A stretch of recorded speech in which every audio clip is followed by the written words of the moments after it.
Alors bonjour et bienvenue au cours 27, Marie de Charlevoix. Aujourd'hui, j'aimerais te partager une citation qui me touche vraiment beaucoup. C'est ceci. Le courage ne rugit pas toujours. Parfois, le courage est cette petite voix intérieure qui nous dit à la fin de la journée « J'essaierai encore demain ». Et pour vrai, je suis convaincue que apprendre, et peu importe ce que tu dois apprendre, cela exige du courage. Et surtout, il ne faut jamais abandonner. Et demain, on essaiera encore et encore. Alors voilà, c'était ma petite parenthèse du jour. Elle est magnifique, n'est-ce pas? En tout cas, moi, je trouve que oui. Alors, aujourd'hui, nous verrons la priorité des opérations et c'est un départ. Alors, nous sommes rendus ici au cours 27, la priorité des opérations, et nous nous rendons finalement bientôt, au prochain cours, à résoudre finalement cette chaîne d'opérations avec les nombres entiers. Mais pour aujourd'hui, posons-nous la question, qu'est-ce que la priorité des opérations? Allons voir. Alors, la priorité des opérations est une convention mathématique qui détermine l'ordre à respecter pour effectuer les calculs dans une chaîne d'opérations. Alors, voici l'ordre que tu dois respecter. Alors, dans un premier temps, tu dois commencer par faire tes parenthèses. Par la suite, les exposants.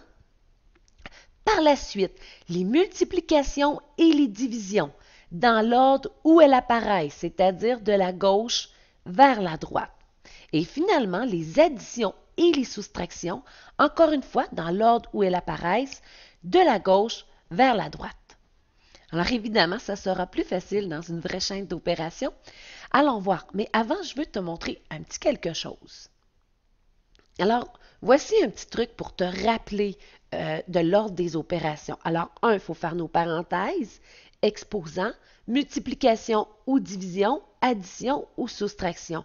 Alors, P, alors ça te fera le mot pendasse. Alors, P pour parenthèse, E pour exposant. Mais ici, fais attention, hein, c'est multiplication, division, selon l'ordre où elles apparaissent, alors de la gauche vers la droite, et la même chose, hein, l'addition et la soustraction de la gauche vers la droite. Mais quand on se souvient du mot pendance, alors c'est aidant, surtout dans un examen quand on est un peu nerveux, c'est assez facile de l'écrire au coin d'une feuille pour faire oui, pendance, c'est vrai, c'est la priorité des opérations. Et voilà, allons voir maintenant dans une vraie chaîne d'opérations. Alors, effectue les chaînes d'opérations suivantes. Alors là, ici, c'est avec des nombres naturels. Alors, je te rappelle pendance. Je vais juste... Ah, OK. Alors, et voilà, c'est un départ. Alors, P pour parenthèse. Effectivement, ici, je dois faire ma parenthèse. Et là, regarde bien qu'est-ce que je t'ai écrit. Tu dois faire une étape à la fois. Et on souligne ce que l'on fait. Alors, ici, je fais ma parenthèse, je souligne 10 divisé par 5, ce qui me donnera 2. Et je réécris ma chaîne d'opérations. Alors, 6 moins 2 à la 2 plus 3 fois 2. Alors, j'ai fait mes parenthèses. Est-ce qu'il y a des exposants? Oui. Je souligne ce que je fais. Alors, je vais faire mon exposant. 6 moins 2 à la 2, c'est 2 fois 2. Alors, 4 plus 3 fois 2. Maintenant, multiplication ou division de la gauche vers la droite. Il y a ici une multiplication. Alors, 3 fois 2, 6. Je réécris ma chaîne d'opérations. Et maintenant, addition ou soustraction de la gauche vers la droite. Et là, ici, là, je t'ai mis cet exemple-là de façon volontaire. Parce que parfois, lorsqu'on utilise ce truc pour la première fois, les élèves ont tendance à choisir l'addition avant la soustraction. Alors que ce n'est pas ça, c'est celui qui apparaît en premier. Alors ici, c'est la soustraction. Je devrais faire ma soustraction avant mon addition. Alors, c'est vraiment de la gauche vers la droite. Alors, comme lorsque je fais de la lecture ou que je lis un mot. Alors, 6 moins 4 égale 2, plus 6, et maintenant, je finirai avec mon addition. 2 plus 6, 8. Et voilà. OK. Allons voir maintenant une nouvelle chaîne d'opération où cette fois-ci, je t'ai mis une double parenthèse. Alors, tu pourrais faire un pause, essayer de voir si tu es capable avec une double parenthèse. OK, c'est un départ. Alors, regarde bien. Alors, j'ai 8 fois. Et ici, là, j'ai une grande parenthèse. Cette grande parenthèse-là va avec celle-ci. Mais dans ma grande parenthèse, vois-tu, il y a une petite parenthèse. Alors, c'est la petite parenthèse que je devrais faire en premier. Alors, encore une fois, moi j'aime bien, on va l'écrire, hein? Alors, pendance, et c'est un départ. Alors, parenthèse, oui, je vais faire ma petite parenthèse. Exposant, il n'y a pas d'exposant dans ma parenthèse. Multiplication, division, il n'y en a pas. L'addition ou la soustraction. Alors ici, je vous l'ai dit, hein, c'est de la gauche vers la droite. C'est une soustraction en premier que je vois. C'est la soustraction que je vais faire. Alors, 6 moins 5, 1. Alors, je n'ai pas fini ma parenthèse, hein?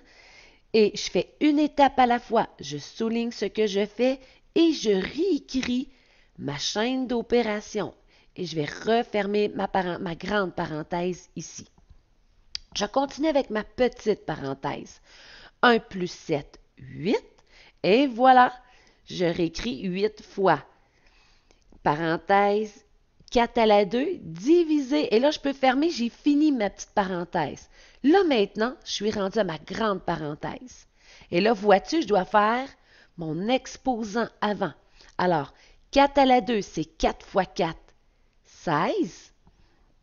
Alors, je réécris maintenant ma chaîne d'opération. Je dois finir ma parenthèse. 16 divisé par 8, 2. Et j'ai terminé ma parenthèse. Alors, 8 fois 2. Et prenez le temps. Alors, c'est une étape à la fois et je souligne ce que je fais. Et il me restera à faire 8 fois 2, 16. Et voilà. OK. Maintenant, allons voir si seulement tu es rendu là. Ça se peut que toi, aujourd'hui, tu vas faire tes chaînes d'opération seulement sur des nombres naturels. Mais si tu dois également faire une chaîne d'opération avec des nombres entiers, je veux te le montrer, mais c'est une très petite chaîne d'opération. Alors, encore une fois, je vais l'écrire mon pendance. Moi, j'aime bien l'écrire pour me rappeler de l'ordre. C'est une bonne habitude à prendre. Alors, parenthèse, oui, j'ai une parenthèse et j'ai un exposant dans ma parenthèse. Je vais faire mon exposant qui est 3 à la 2. C'est 3 fois 3, 9. Je garde ma parenthèse, je n'ai pas terminé. Je réécris ma chaîne d'opération. Et maintenant, qu'est-ce que je dois faire? Je dois continuer ma parenthèse, je souligne ce que je fais. 3 plus 9, 12. Et je réécris ma chaîne d'opération. Moins 32, moins 12, divisé par 3. Et maintenant, qu'est-ce que je dois faire? Je dois faire ma division. Alors, moins 32, et là, je vais aller faire ma division. 12 divisé par 3, 4. Alors, moins 4, moins 32, moins 4 me donnera moins 36. Et voilà. Alors, ça se peut que toi, tu ne sois pas rendu sur les nombres entiers. Mais ce n'est pas grave. Tu peux voir un petit peu qu'est-ce que ça donne lorsque tu seras rendu à des nombres entiers. Et voilà. Alors, le prochain cours, qui est le cours 28, les chaînes d'opération avec des nombres entiers. Alors, bye bye, à la prochaine. Écris-moi, je vais te répondre. Salut!